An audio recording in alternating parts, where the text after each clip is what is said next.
ونزوئلا یک کشور عضو سازمان ملل متحد هست و قاعدتاً همه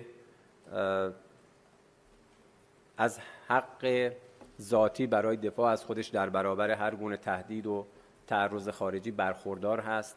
ما بارها با ونزوئلا اعلام همبستگی کردیم به خاطر اینکه اتفاقی که در نیمکره غربی داره میفته یک اقدام مبتنی بر زور هست، مصداق خیلی روشن قلدرمآبی در سطح بین‌المللی است. هیچ توجیه و دلیلی برای اقدامات تهدیدآمیز و توسل به زور علیه این کشور وجود نداره. در سطوح مختلف بین‌المللی و چند جانبه ما با ونزوئلا و چین و روسیه همکاری داریم. ونزوئلا یکی از کشورهای پیشرو در جنبش عدم تعهد هست. ونزوئلا یکی از کشورهای عضو گروه دوستان منشور سازمان ملل متحد هست.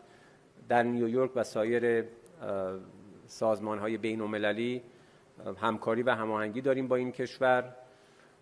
اعتقاد داریم که آنچه علیه ونزوئلا در حال وقوع است، در صورتی که با مقاومت و اقدام جامعه بین‌المللی مواجه نشه، میتواند سنگ بنای قانون شکنی جدیدی رو در سطح بین‌المللی بگذاره و بنابراین وظیفه همه دولت هاست که در برابر نقض اصول و قواعد سازمان ملل متحد موضع بگیرن. میزان